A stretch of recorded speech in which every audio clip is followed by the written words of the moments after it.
Uranium. Uranium is a chemical element with symbol U and atomic number 92.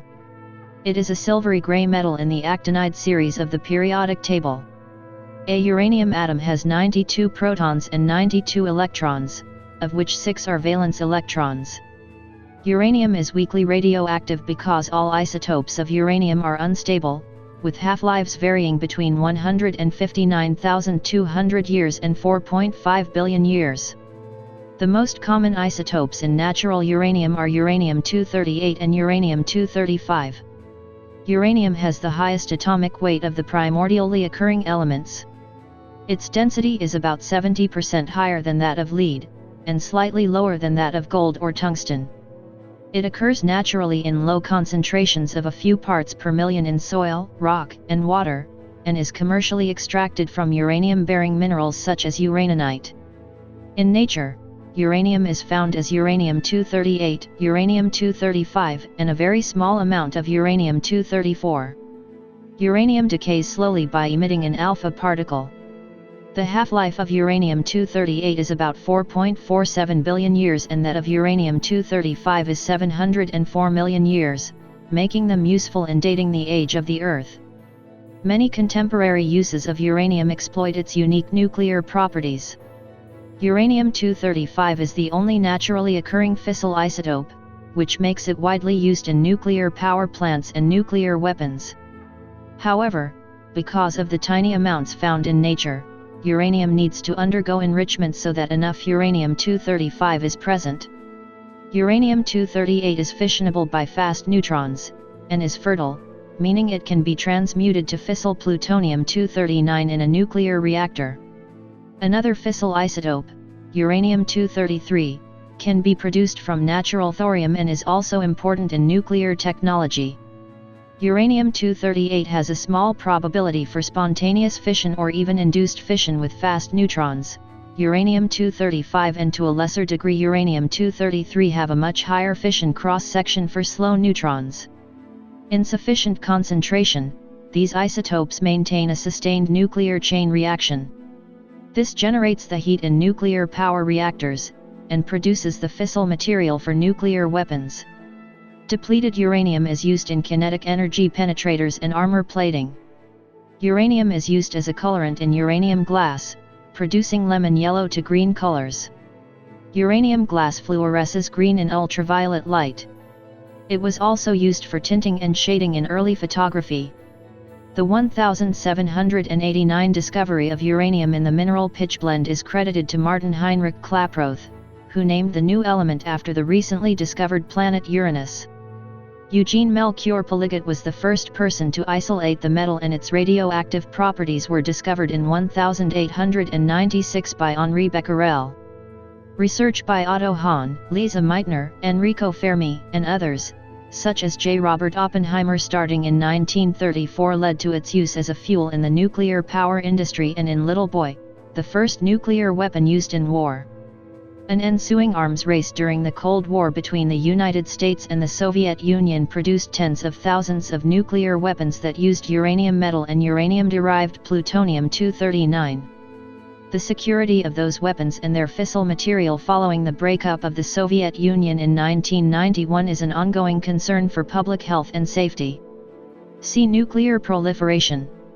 When refined, uranium is a silvery white, weakly radioactive metal. It has a Mohs hardness of 6, sufficient to scratch glass and approximately equal to that of titanium, rhodium, manganese, and niobium. It is malleable, ductile, slightly paramagnetic, strongly electropositive, and a poor electrical conductor. Uranium metal has a very high density of 19.1 G/cm3, denser than lead, but slightly less dense than tungsten and gold. Uranium metal reacts with almost all nonmetal elements and their compounds, with reactivity increasing with temperature. Hydrochloric and nitric acids dissolve uranium, but non-oxidizing acids other than hydrochloric acid attack the element very slowly. When finely divided, it can react with cold water. In air, uranium metal becomes coated with a dark layer of uranium oxide.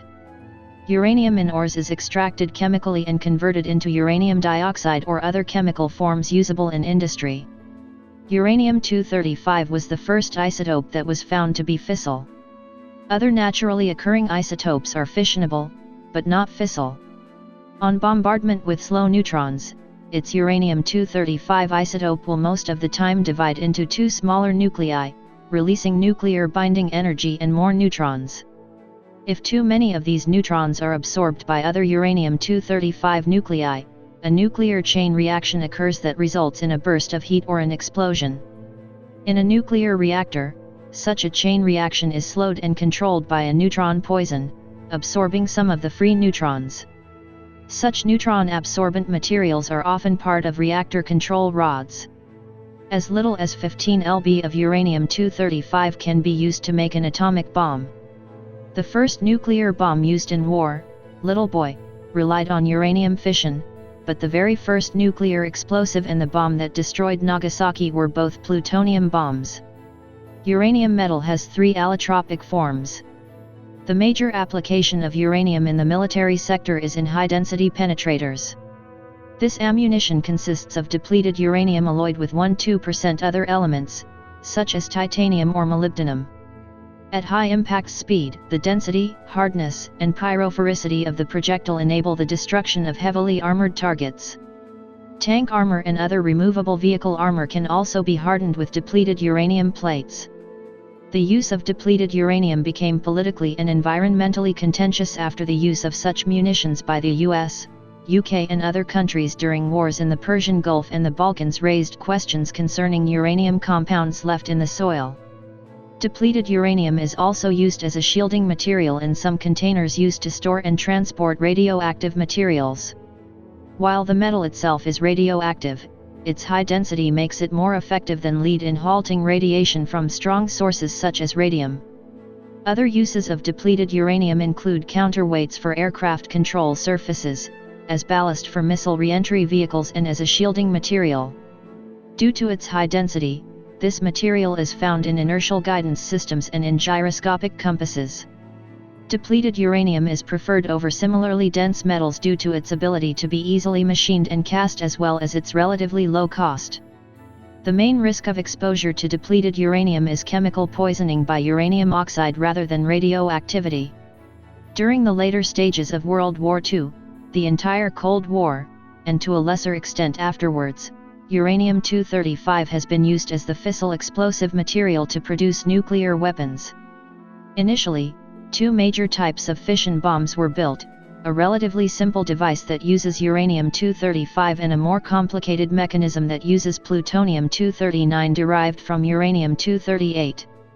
Later, a much more complicated and far more powerful type of fission/fusion bomb was built, that uses a plutonium-based device to cause a mixture of tritium and deuterium to undergo nuclear fusion.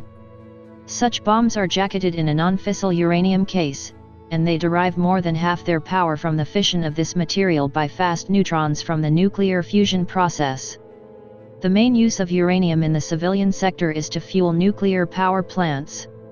1 kilogram of uranium-235 can theoretically produce about 20 terajoules of energy, assuming complete fission, as much energy as 1,500 tons of coal. Commercial nuclear power plants use fuel that is typically enriched to around 3% uranium-235. The Candu and Maniox designs are the only commercial reactors capable of using unenriched uranium fuel. Fuel used for United States Navy reactors is typically highly enriched in uranium-235. In a breeder reactor, uranium-238 can also be converted into plutonium through the following reaction. Before the discovery of radioactivity, uranium was primarily used in small amounts for yellow glass and pottery glazes, such as uranium glass and in faience ware. The discovery and isolation of radium in uranium ore by Marie Curie sparked the development of uranium mining to extract the radium, which was used to make glow-in-the-dark paints for clock and aircraft dials. This left a prodigious quantity of uranium as a waste product, since it takes 3 tons of uranium to extract 1 gram of radium. This waste product was diverted to the glazing industry, making uranium glazes very inexpensive and abundant. Besides the pottery glazes, uranium tile glazes accounted for the bulk of the use, including common bathroom and kitchen tiles, which can be produced in green, yellow, mauve, black, blue, red, and other colors. Uranium was also used in photographic chemicals, in lamp filaments for stage lighting bulbs, to improve the appearance of dentures, and in the leather and wood industries for stains and dyes. Uranium salts are mordants of silk or wool. Uranyl acetate and uranyl formate are used as electron-dense stains in transmission electron microscopy, to increase the contrast of biological specimens in ultrathin sections and in negative staining of viruses, isolated cell organelles and macromolecules.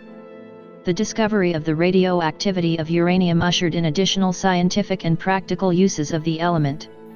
The long half-life of the isotope uranium-238 makes it well suited for use in estimating the age of the earliest igneous rocks and for other types of radiometric dating, including uranium-thorium dating, uranium-lead dating and uranium-uranium dating. Uranium metal is used for X-ray targets in the making of high-energy X-rays. The use of uranium in its natural oxide form dates back to at least the year 79 CE, when it was used to add a yellow color to ceramic glazes. Yellow glass with 1% uranium oxide was found in a Roman villa on Cape Posillipo in the Bay of Naples, Italy, by R.T. Gunter of the University of Oxford in 1912. Starting in the late Middle Ages, pitchblende was extracted from the Habsburg silver mines in Joachimsthal, Bohemia, and was used as a coloring agent in the local glass-making industry. In the early 19th century, the world's only known sources of uranium ore were these mines. The discovery of the element is credited to the German chemist Martin Heinrich Klaproth. While he was working in his experimental laboratory in Berlin in 1789, Klaproth was able to precipitate a yellow compound by dissolving pitchblende in nitric acid and neutralizing the solution with sodium hydroxide. Klaproth assumed the yellow substance was the oxide of a yet undiscovered element and heated it with charcoal to obtain a black powder, which he thought was the newly discovered metal itself. He named the newly discovered element after the planet Uranus, which had been discovered 8 years earlier by William Herschel. In 1841, Eugene Melchior Polygot, professor of analytical chemistry at the Conservatoire National des Arts et Métiers in Paris, isolated the first sample of uranium metal by heating uranium tetrachloride with potassium. Henri Becquerel discovered radioactivity by using uranium in 1896. Becquerel made the discovery in Paris by leaving a sample of a uranium salt, K2UO22, on top of an unexposed photographic plate in a drawer and noting that the plate had become fogged. He determined that a form of invisible light or rays emitted by uranium had exposed the plate. A team led by Enrico Fermi in 1934 observed that bombarding uranium with neutrons produces the emission of beta rays. The fission products were at first mistaken for new elements with atomic numbers 93 and 94, which the dean of the faculty of Rome, Orso Mario Corbino, christened osinium and hesperium, respectively. The experiments leading to the discovery of uranium's ability to fission into lighter elements and release binding energy were conducted by Otto Hahn and Fritz Strassmann in Hahn's laboratory in Berlin.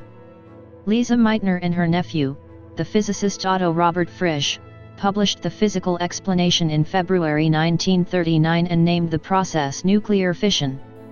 Soon after, Fermi hypothesized that the fission of uranium might release enough neutrons to sustain a fission reaction. Confirmation of this hypothesis came in 1939, and later work found that on average about 2.5 neutrons are released by each fission of the rare uranium isotope uranium-235. Fermi urged Alfred O. Senior to separate uranium isotopes for determination of the fissile component, and on February 29, 1940, Near used an instrument he built at the University of Minnesota to separate the world's first uranium-235 sample in the Tate Laboratory. After mailed to Columbia University's cyclotron, John Dunning confirmed the sample to be the isolated fissile material on March 1. Further work found that the far more common uranium-238 isotope can be transmuted into plutonium, which, like uranium-235, is also fissile by thermal neutrons. These discoveries led numerous countries to begin working on the development of nuclear weapons and nuclear power. On December 2, 1942, as part of the Manhattan Project, another team led by Enrico Fermi was able to initiate the first artificial self-sustained nuclear chain reaction, Chicago Pile 1. An initial plan using enriched uranium-235 was abandoned as it was as yet unavailable in sufficient quantities.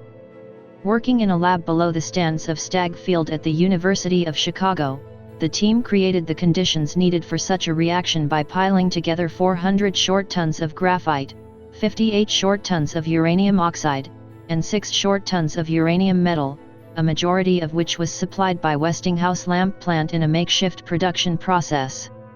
Two major types of atomic bombs were developed by the United States during World War II, a uranium-based device whose fissile material was highly enriched uranium, and a plutonium-based device whose plutonium was derived from uranium-238. The uranium-based Little Boy device became the first nuclear weapon used in war when it was detonated over the Japanese city of Hiroshima on August 6, 1945. Exploding with a yield equivalent to 12,500 tons of TNT, the blast and thermal wave of the bomb destroyed nearly 50,000 buildings and killed approximately 75,000 people. Initially it was believed that uranium was relatively rare, and that nuclear proliferation could be avoided by simply buying up all known uranium stocks, but within a decade large deposits of it were discovered in many places around the world. The X-10 graphite reactor at Oak Ridge National Laboratory in Oak Ridge, Tennessee, formerly known as the Clinton Pile and X-10 Pile, was the world's second artificial nuclear reactor and was the first reactor designed and built for continuous operation. Argonne National Laboratory's Experimental Breeder Reactor I, located at the Atomic Energy Commission's National Reactor Testing Station near Arco, Idaho, became the first nuclear reactor to create electricity on December 20, 1951. Initially, 4 150-watt light bulbs were lit by the reactor, but improvements eventually enabled it to power the whole facility. The world's first commercial-scale nuclear power station, Obninsk in the Soviet Union, began generation with its reactor AM-1 on June 27, 1954. Other early nuclear power plants were Calder Hall in England, which began generation on October 17, 1956, and the Shippingport Atomic Power Station in Pennsylvania, which began on May 26, 1958. Nuclear power was used for the first time for propulsion by a submarine, the USS Nautilus, in 1954.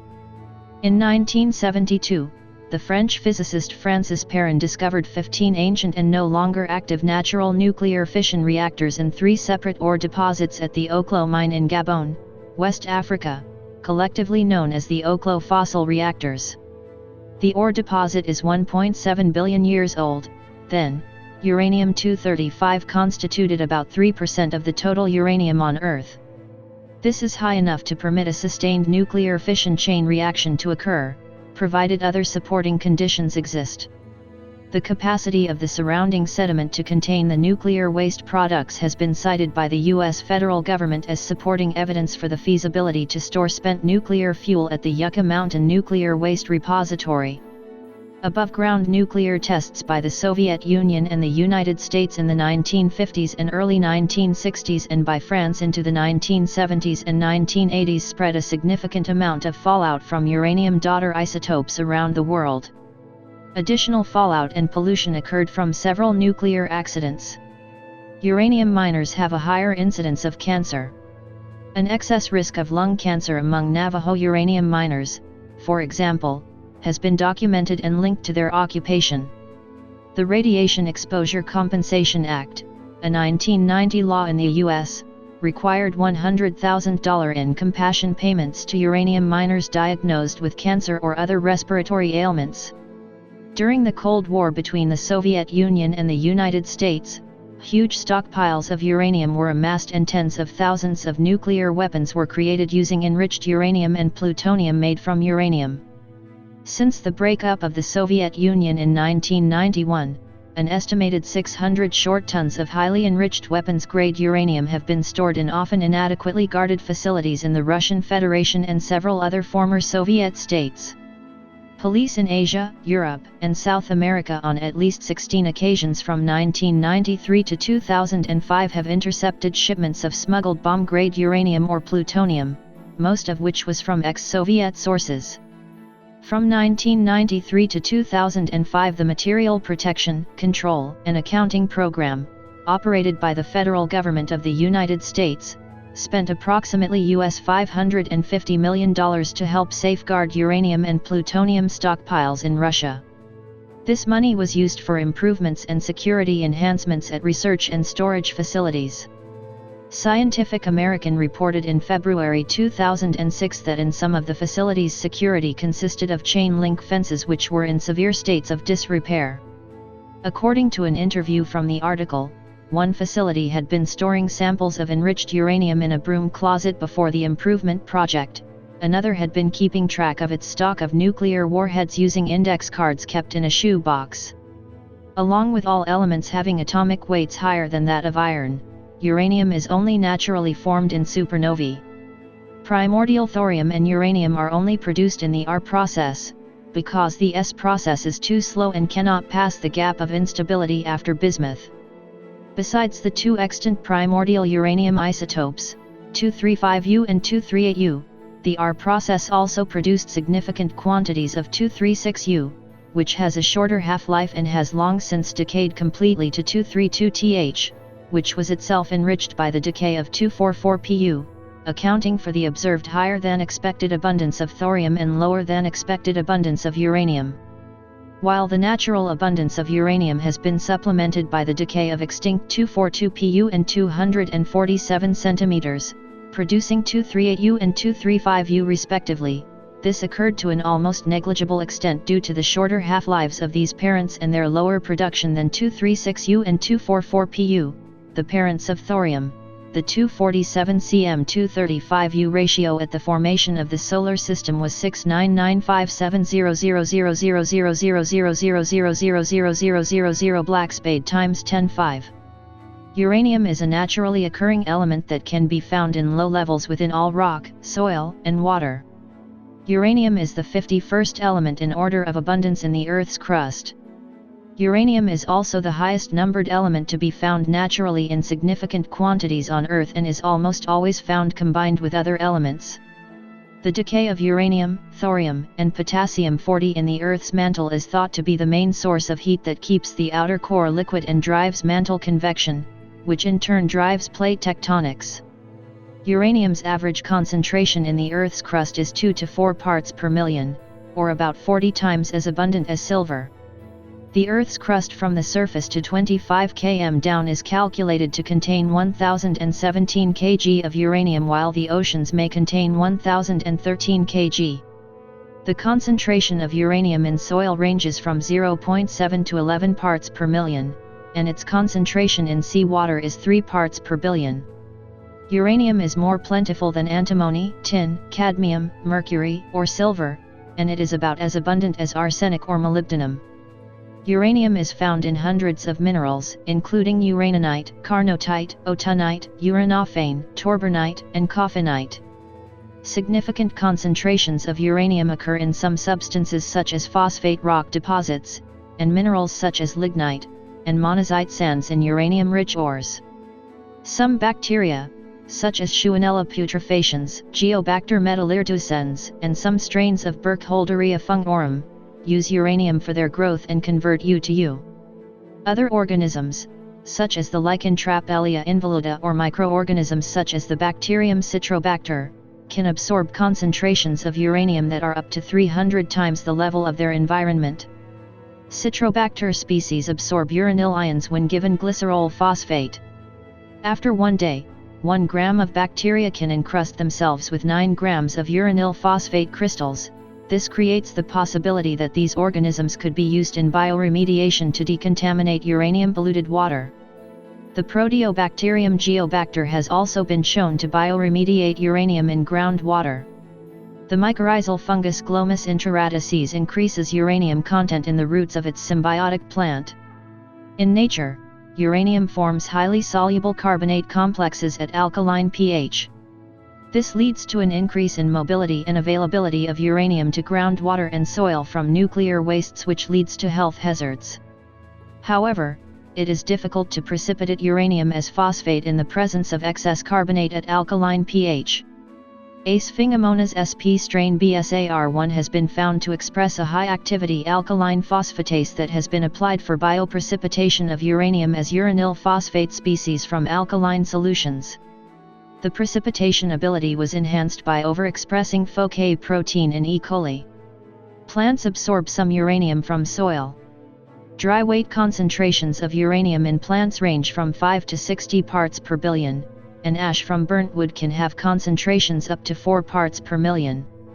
Dry weight concentrations of uranium in food plants are typically lower, with 1 to 2 micrograms per day ingested through the food people eat. Worldwide production of U-308 in 2013 amounted to 70,015 tons, of which 22,451 tons was mined in Kazakhstan. Other important uranium mining countries are Canada, Australia, Niger, Namibia, and Russia. Uranium ore is mined in several ways: by open pit, underground, in situ leaching, and borehole mining. Low-grade uranium ore mine typically contains 0.01 to 0.25% uranium oxides. Extensive measures must be employed to extract the metal from its ore. High-grade ores found in Athabasca Basin deposits in Saskatchewan, Canada can contain up to 23% uranium oxides on average. Uranium ore is crushed and rendered into a fine powder and then leached with either an acid or alkali. The leachate is subjected to one of several sequences of precipitation, solvent extraction, and ion exchange. The resulting mixture, called yellow cake, contains at least 75% uranium oxides U-308. Yellow cake is then calcined to remove impurities from the milling process before refining and conversion.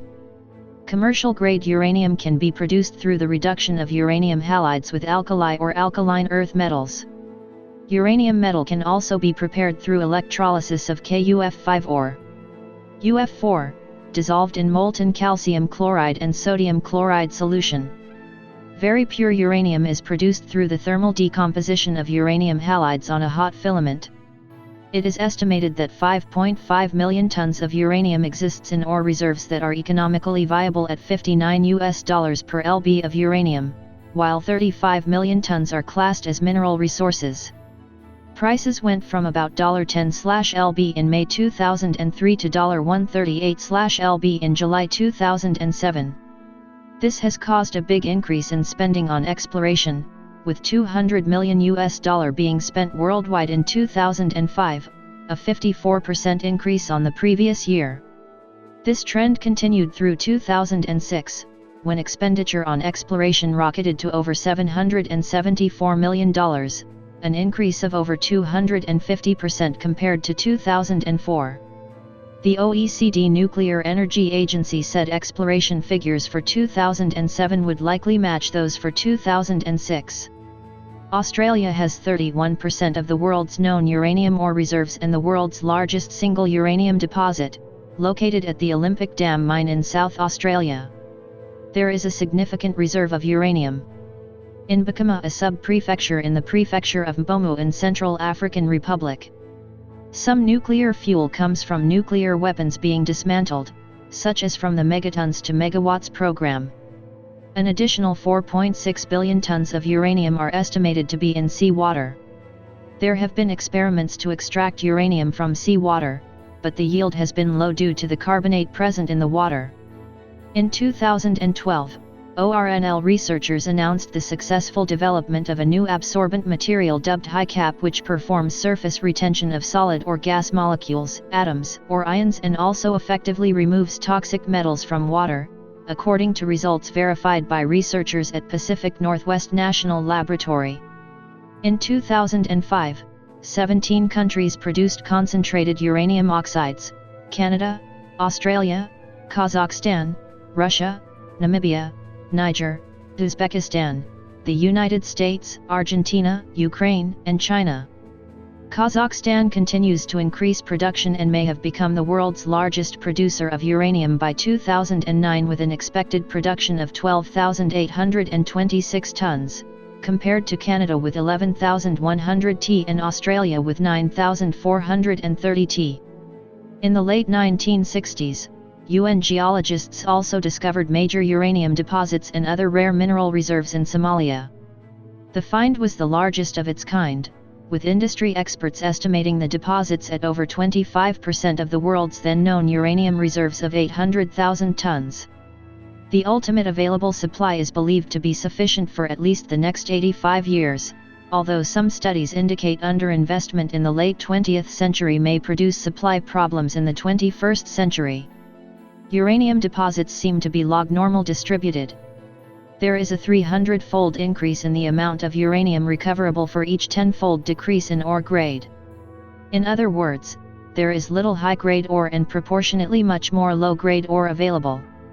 Calcined uranium yellowcake, as produced in many large mills, contains a distribution of uranium oxidation species in various forms ranging from most oxidized to least oxidized. Particles with short residence times in a calciner will generally be less oxidized than those with long retention times or particles recovered in the stack scrubber. Uranium content is usually referenced to U-308, which dates to the days of the Manhattan Project when U-308 was used as an analytical chemistry reporting standard. Phase relationships in the uranium-oxygen system are complex. The most important oxidation states of uranium are uranium, and their two corresponding oxides are, respectively, uranium dioxide and uranium trioxide. Other uranium oxides such as uranium monoxide, diuranium pentoxide, and uranium peroxide also exist. The most common forms of uranium oxide are triuranium octoxide and UO2. Both oxide forms are solids that have low solubility in water and are relatively stable over a wide range of environmental conditions. Triuranium octoxide is the most stable compound of uranium and is the form most commonly found in nature. Uranium dioxide is the form in which uranium is most commonly used as a nuclear reactor fuel. At ambient temperatures, UO2 will gradually convert to U-308. Because of their stability, uranium oxides are generally considered the preferred chemical form for storage or disposal. Salts of many oxidation states of uranium are water-soluble and may be studied in aqueous solutions. The most common ionic forms are U3+, U4+, UO+2, and UO2+2, for U, and U, respectively. A few solid and semi-metallic compounds such as UO and US exist for the formal oxidation state uranium, but no simple ions are known to exist in solution for that state. Ions of U3+ liberate hydrogen from water and are therefore considered to be highly unstable. The UO2+2 ion represents the uranium state and is known to form compounds such as uranyl carbonate, uranyl chloride and uranyl sulfate. UO2+2 also forms complexes with various organic chelating agents, the most commonly encountered of which is uranyl acetate. Unlike the uranyl salts of uranium and polyatomic ion uranium oxide cationic forms, the uranates, salts containing a polyatomic uranium oxide anion, are generally not water-soluble. The interactions of carbonate anions with uranium cause the Pourbaix diagram to change greatly when the medium is changed from water to a carbonate-containing solution. While the vast majority of carbonates are insoluble in water, uranium carbonates are often soluble in water. This is because a U cation is able to bind two terminal oxides and three or more carbonates to form anionic complexes.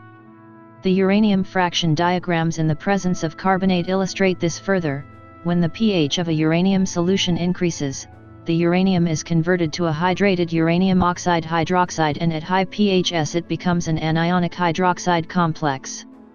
When carbonate is added, uranium is converted to a series of carbonate complexes if the pH is increased. One effect of these reactions is